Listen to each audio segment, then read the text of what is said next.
नमस्कार। आइए सुनते हैं कहानी शर्मनाक। माँ का फ़ोन आया था। पापा आईसीयू में भर्ती हैं। 10-12 दिन पहले इसी तरह का फ़ोन विक्की के पास आया था। माँ मजबूर हो गई थी, नहीं तो वे कल्पना में भी पापा को बीमार ना करती। संभव होता तो वे खुद बीमार हो जाती, पर फिर फ़ोन कौन करता। पापा तो इस बचकाने खेल में हरगिज शरीक ना होते। पिछले 1.5 साल से विक्की ने घर की शक्ल नहीं देखी थी। होली, दिवाली, दशहरा, सारे त्योहार सूने ही निकल रहे थे। हफ्ते 15 दिन में फ़ोन पर एक रस्मी सी बातचीत हो जाती थी। बस माँ परेशान हो गई थी और उन्होंने यह सदियों पुराना नुस्खा आजमाया था। नुस्खा बेशक पुराना था पर अजोग था, इसलिए काम कर गया। विक्की बाबा दौड़ते भागते घर पहुंचे और वहां सबको भला चंगा देखकर एकदम बिफर गए। ये कोई तरीका है? मेरी 2 दिन की छुट्टियां बर्बाद हो गई। फ्लाइट का पैसा गया सो अलग। ऑफिस में सबको पता चलेगा तो अच्छा खासा मजाक बन जाएगा। हद होती है यार किसी चीज की। माँ उसकी बमबारी से जरा भी नहीं घबराई, बल्कि उससे भी ज्यादा आक्रामक होकर बोली थी, तुम यहाँ देश में रहकर भी सालों साल शक्ल नहीं दिखाओगे तो हम और क्या करेंगे? दूसरे के बच्चों को देखो, इंग्लैंड अमेरिका में रहते हैं, फिर भी साल में एक बार आकर माँ बाप से मिल जाते हैं। तुम्हारे लिए बंबई से यहाँ आना पहाड़ हो गया। ऐसी कौन सी अनोखी नौकरी है तुम्हारी जो 4 दिन की छुट्टी भी नहीं देती? माँ जब सांस लेने के लिए थोड़ा रुकी तो पापा ने अपने शांत गंभीर तेवर में कहा था, देखो बेटा, यहाँ लड़की वालों का तांता लगा हुआ है। पता नहीं लोग कहाँ से किस किस की सिफारिश लेकर चले आ रहे हैं। मेरी मेज पर कुंडलियों का और तस्वीरों का अंबार लग गया है। उन लोगों को जवाब भी देना पड़ता है। एक बार तुम्हारी राय पता चल जाए तो ठीक रहेगा। इस तरह सबको कब तक लटका कर रखा जा सकता है? माँ ने अंतिम सवाल दागा था। शादी भी करनी है कि नहीं, यही बता दो तो हमारी जान छूटे। उसके बाद विक्की भागा भागा मेरे पास भोपाल आया था। दीदी मुझे बचा लो प्लीज। पापा के सामने मेरी थोड़ी सी पैरवी कर दो। मैं अपने मुंह से उन्हें ये सब नहीं बता पाऊंगा। कहीं दिल लगा बैठे हो क्या? विक्की ने नजरें झुका ली थी। लगता है अपनी कास्ट की नहीं है, तभी ना इतना डर रहे हो। वो जो भी है, इतना जान लो कि हम बहुत आगे निकल आए हैं। अब पीछे लौटना नामुमकिन है। नो प्रॉब्लम यार, आजकल इंटरकास्ट शादियों का इतना होवा नहीं रह गया है। पता है, हम लोग महीने में कम से कम 5 शादियां अटेंड करते हैं। उनमें से मुश्किल से 1 आध सजाती होती है। दुनिया बहुत आगे निकल गई है भाई। जात पात आजकल कोई नहीं मानता, धर्म तो मानते हैं। धर्म? पल भर को मेरा खून ही जम गया। ये क्या कह रहा है विक्की? और इस मामले में मैं उसकी पैरवी कैसे करूंगी? माँ का सामना कैसे करूंगी? दीदी प्लीज। विक्की के स्वर में याचना थी, करुणा थी। मैंने किसी तरह उसे सांत्वना दी, आश्वासन दिया और वह चला गया। इसके बाद जो पहला रविवार आया, मैं बच्चों को इन पर सौंपकर बकौल उनकी छुट्टी का कचरा करके दिन भर के लिए इंदौर चली गई। काम मुश्किल था, मैं जानती थी, पर मैंने विक्की को वचन दिया था, इसलिए बड़े ही सधे शब्दों में अपनी बात उन लोगों के सामने रखी।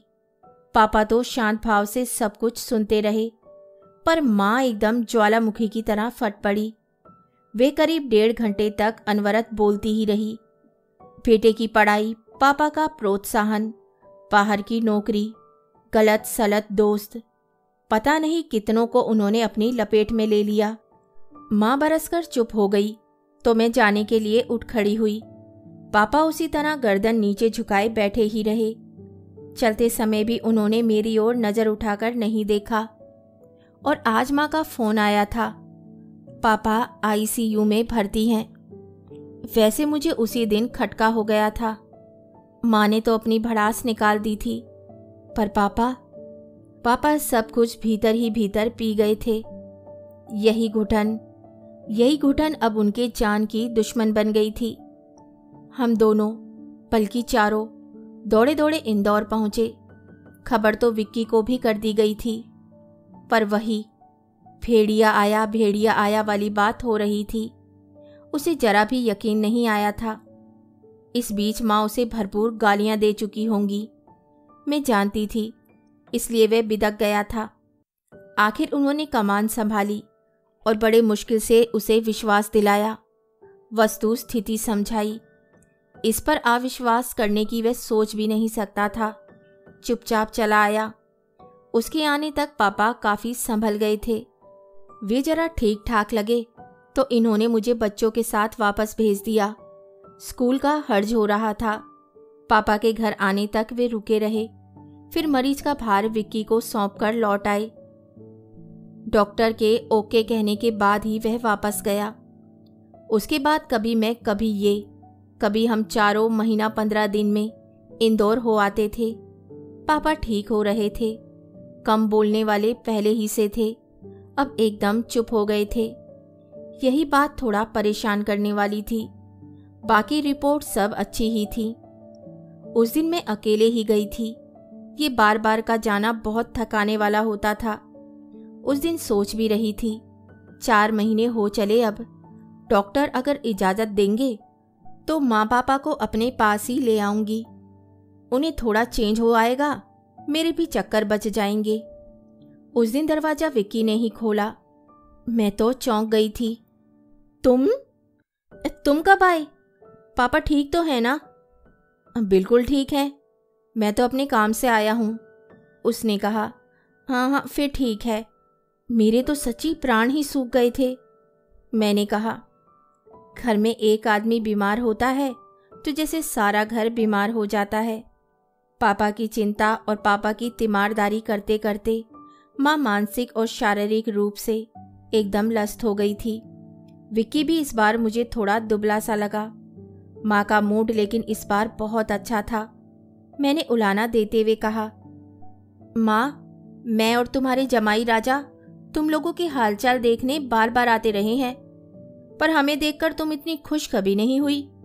आज बेटा आया है तो तुम्हारी खुशी जैसे छलकी पड़ रही है। मैं खुश क्यों हूँ जानती हो? बेटा अब यहीं जॉब लेने की सोच रहा है। क्या? आश्चर्य से मेरा मुंह खुला का खुला रह गया।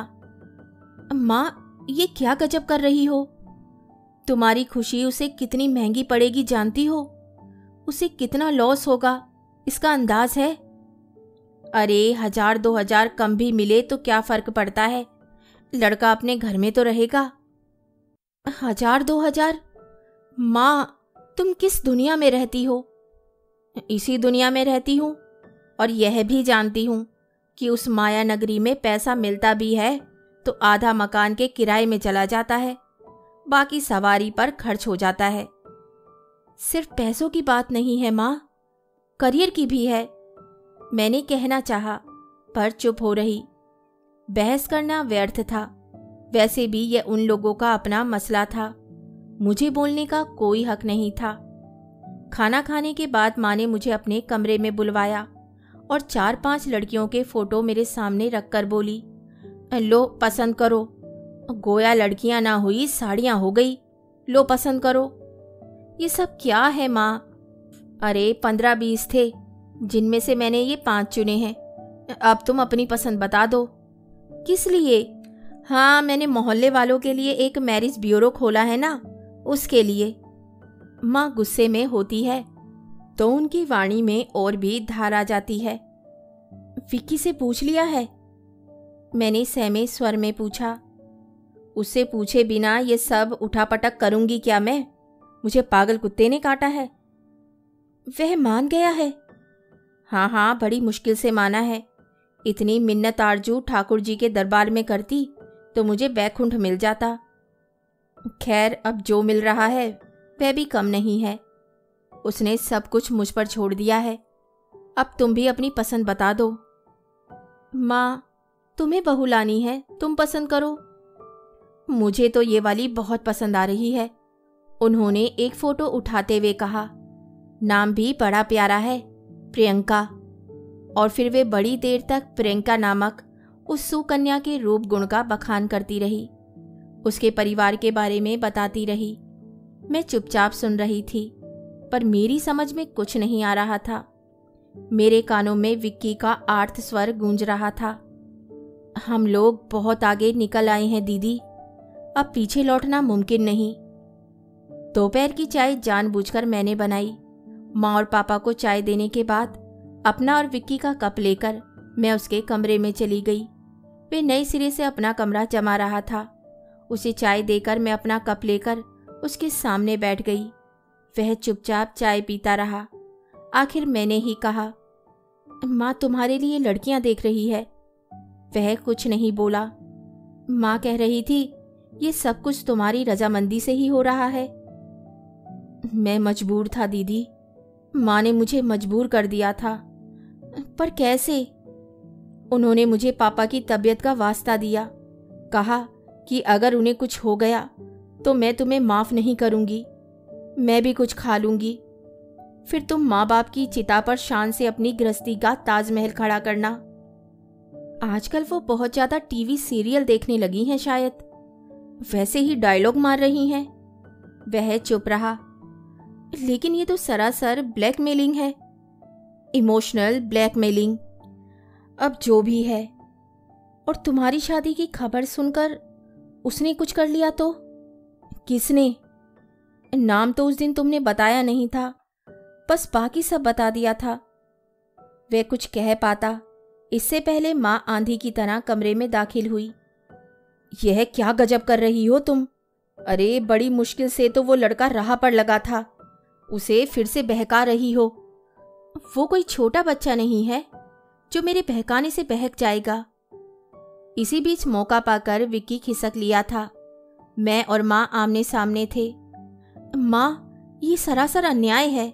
तो जरा उस लड़की के बारे में भी सोचो। वो मेरी जिम्मेदारी नहीं है, मैं सिर्फ अपने बेटे का भला बुरा सोचती हूँ। वह भी किसी की बेटी है, मान लो तुम्हारी ही बेटी होती। मेरी बेटी ऐसा काम कभी ना करती। कैसा काम? तुम्हारे बेटे ने भी तो किया है वैसा काम। आखिर तुम चाहती क्या हो? तुम्हें बाप के प्राणों की परवाह नहीं है, माँ की भावनाओं की कद्र नहीं है, खानदान की मान प्रतिष्ठा की चिंता नहीं है, और जाने कौन कहाँ की लड़की उसके लिए हलकान हो रही हो। मैंने कुछ कहना चाहा, पर माँ के तेवर देखकर चुप ही रही, और जिसका पक्ष लेकर मैं लड़ना चाह रही थी उसने पहले ही हथियार डाल दिए थे। फिर कुछ कहने सुनने का मतलब ही क्या था। बस उस दिन ये सोच लिया कि अब मुझे यहाँ नहीं आना है। यथा समय विक्की की सगाई हो गई। बच्चों की परीक्षा का कारण मिल गया था तो मैं नहीं गई, इन्हें भेज दिया। फिर 2 महीने बाद शादी की तारीख भी निकल आई। मनुहार पत्रिका आई, कुमकुम पत्रिका आई, फोन तो हर दूसरे तीसरे दिन आ रहे थे। एक दिन उन्होंने कहा, मैडम अपने शॉपिंग सेशन से पहले कम से कम 2 दिन की नोटिस दी जाएगी, पैसों का इंतजाम करना होगा। इतना खर्च करती हूँ मैं? अरे भाई, ये कोई ऐसी वैसी शादी थोड़े ही है, आपके इकलौते भाई की शादी है। हल्दी, मेहंदी, संगीत, फेरे और रिसेप्शन। इन्होंने फेयर एंड लवली के मॉडल की नकल उतारते हुए कहा, 5 कार्यक्रमों के लिए कम से कम 5 नई ड्रेसेस तो चाहिए ना। कोई मेरी शादी हो रही है? नहीं, श्रीमान विवेक जी की हो रही है, पर उस शादी में आप अपने पुराने कपड़े तो नहीं पहनेंगी, इसीलिए जल्दी से अपनी शॉपिंग कर लीजिए। फिर अगर समय रहा और पैसे बचे तो हम भी अपने लिए एक कुर्ता पजामा और बच्चों के लिए भी टी शर्ट खरीद लेंगे। मैं शादी में नहीं जाऊंगी।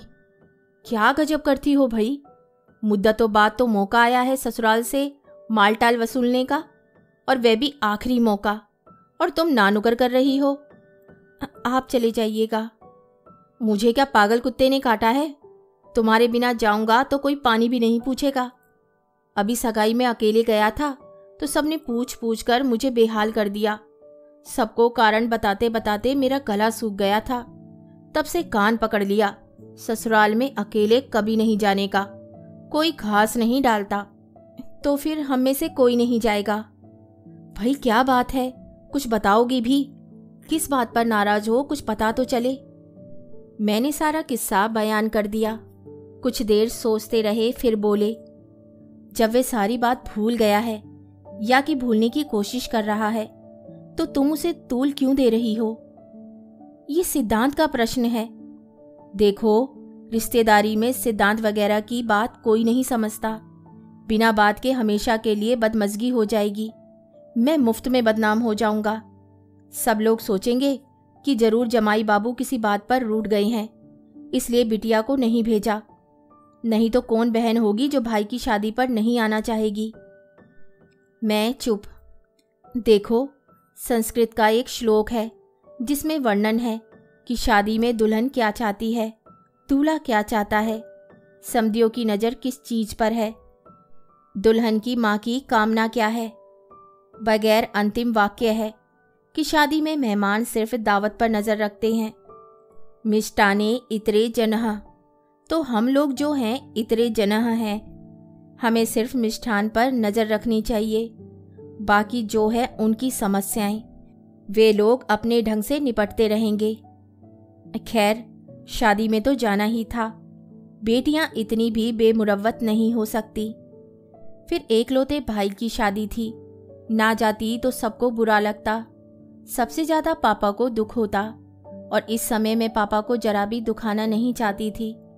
लौटते समय सामान इतना बढ़ गया था कि हमें एक नया सूटकेस लेना पड़ा। माँ पापा ने हम चारों के लिए कपड़े बनवाए थे।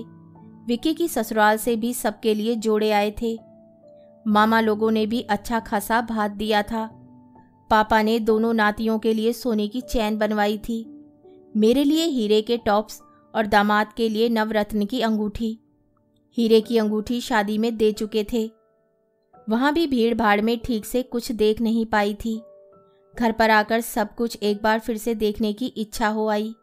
मैं सारा फैलारा लेकर बैठी थी तो ये गंभीर मुद्रा में बोले, ससुर जी ने अच्छे खासे खर्च में डाल दिया है। इस महीने का सारा बजट गड़बड़ा जाएगा। क्यों? अब तुम अपनी सखी सहेलियों को, मोहल्ले वालियों को बुला बुलाकर रोज नुमाइश लगाओगी कि नहीं? तो उन्हें क्या सूखा भेज दोगी? मिठाई तो खैर तुम्हारी माँ ने बहुत सी बांध दी है, पर चाय पानी का खर्च तो मेरा लगेगा। आप ही को तो लालच हो रहा था ससुराली मालटाल का, अब शिकायत क्यों कर रहे हैं? मैं तो आफ्टर इफेक्ट्स की बात कर रहा हूँ। मालटाल से मुझे कब ऐतराज है? शादी में जाने का एक ही तो आकर्षण होता है, किसी की भी हो। शादी तो पीर का मज़ार है, नज़र चादर और चढ़ावे पर होनी चाहिए। आपका हिंदी का ज्ञान शायद प्रेमचंद पर शुरू होकर प्रेमचंद पर ही समाप्त हो जाता है। हाँ यार, एक कहानी थी कोर्स में, ईदगाह नहीं, नमक का दरोगा। हाँ हाँ, वो भी थी 10th में। ईदगाह 8वीं में थी। दोनों में कंफ्यूज हो जाता हूँ। तो मैं क्या कह रहा था? शादी किसी की भी हो, नज़र चादर और चढ़ावे पर रखना चाहिए। मिष्ठाने इतरे जनः, समझ गई ना? हम बस इतरे जना हैं। क्यों? क्या मैं भी इतरे जनः थी? फिर लेडीज संगीत में मदहोश होकर ठुमके किसने लगाए थे? दोनों हाथों में कोहनी तक, दोनों पैरों में घुटने तक मेहंदी किसने रचवाई थी? पूरे घर को रंगोली से किसने पूरा था? विक्की का कमरा अपने हाथों से किसने सजाया था? प्रियंका का श्रृंगार किसने किया था? कौन उसे लेकर विक्की के कमरे तक गया था? उस समय एक बार भी उस अनाम, अपरिचित, अनदेखी कन्या की याद नहीं आई जिसका पक्ष लेकर मैं माँ से भिड़ गई थी। क्यों? वे इसलिए कि मैंने उसे अंतर्मन से कभी स्वीकार ही नहीं किया था। उसका प्रसंग समाप्त होने के बाद मेरे अवचेतन ने अनजाने ही एक राहत की सांस ली थी। ये सब स्वीकार करते हुए भी शर्म आ रही है, पर सच तो सच होता है ना। कहानी सुनने के लिए धन्यवाद। तो इसी के साथ मैं आपसे विदा लेती हूँ और कल फिर मिलती हूँ एक नई कहानी के साथ।